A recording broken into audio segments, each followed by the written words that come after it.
Every day, nearly 60 fully loaded very large crude oil carriers sail between the Persian Gulf and Chinese ports, carrying about half of the oil that powers the world's second-largest economy. As the vessels enter the South China Sea, they ply waters increasingly controlled by China's growing military, from the missile batteries and airfields at its bases on disputed islands to its stealthy Type 055 destroyers. But when crossing the Indian Ocean, joined by others headed to China from Africa and Brazil, these tankers lack protection in a naval theater dominated by the U.S. A dozen military attachés and scholars say that vulnerability is now being scrutinized as Western military and academic strategists discreetly game scenarios about how a conflict with China over Taiwan, or elsewhere in East Asia, could evolve or escalate.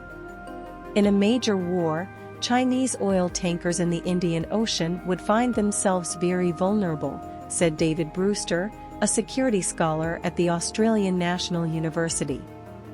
Chinese naval vessels would effectively be trapped in the Indian Ocean and they would have little or no air support because there are no bases or facilities of its own that China could rely on. For envoys and 8 analysts familiar with discussions in Western and Asian capitals, some speaking on the condition of anonymity to discuss a sensitive topic, said this enduring weakness gives China's adversaries a ladder of escalatory options, especially in a drawn-out conflict, like Russia's war on Ukraine.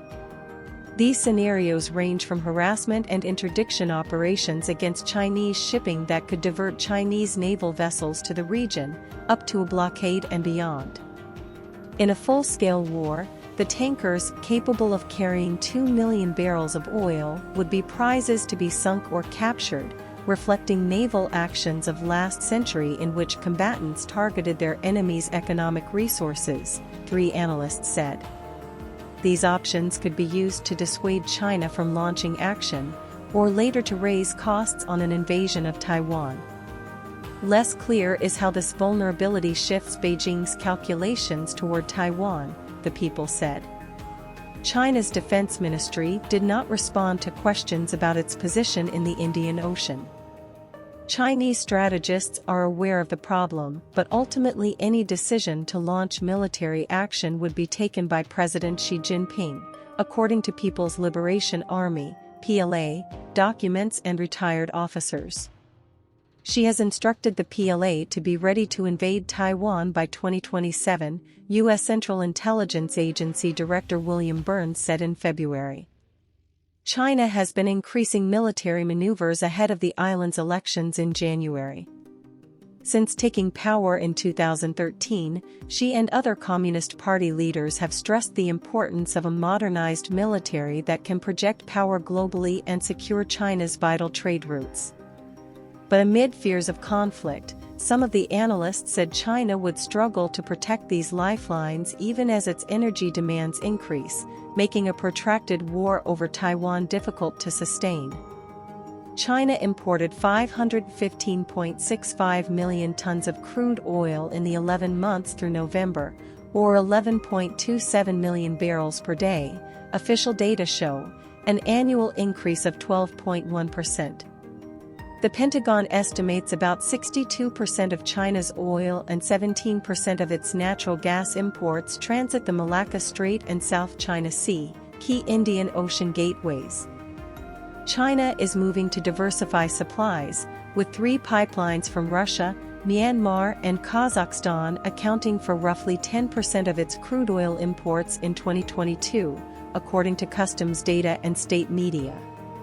Western sanctions on Moscow after its invasion of Ukraine have also led China to stockpile more cheap oil from Russia, its top supplier. Food is a more complex picture.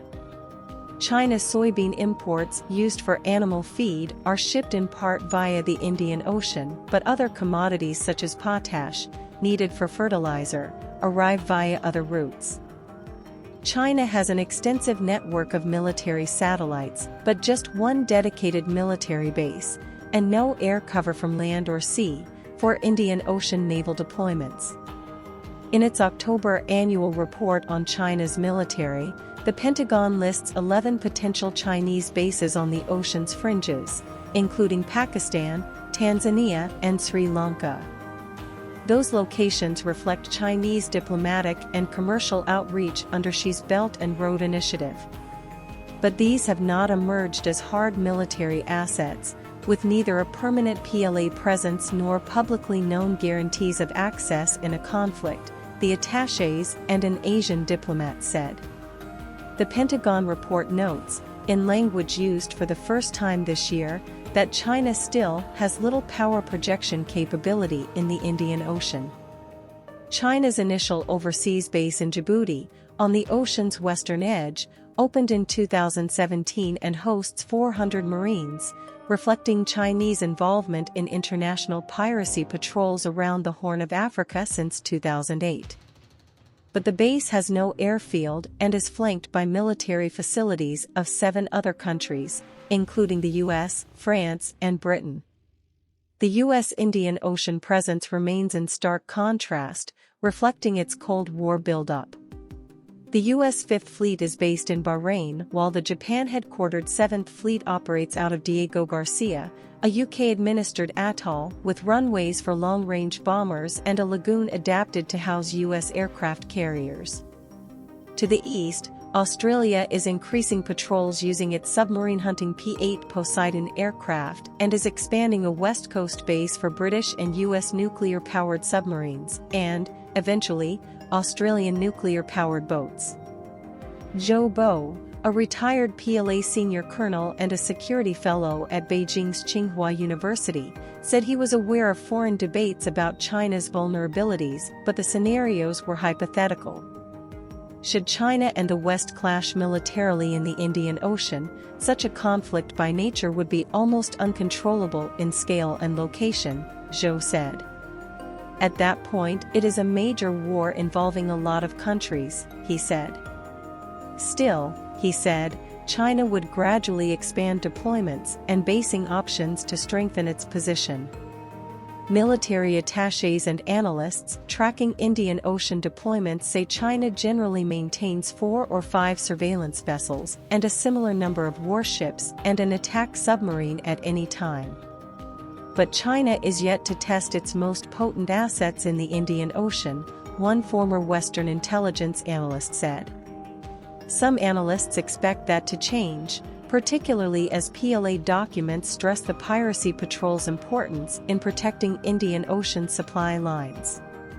China could expand patrols if hegemonic countries exercise control over its vital transit routes, according to the 2020 Science of Military Strategy, an official paper outlining China's strategic priorities.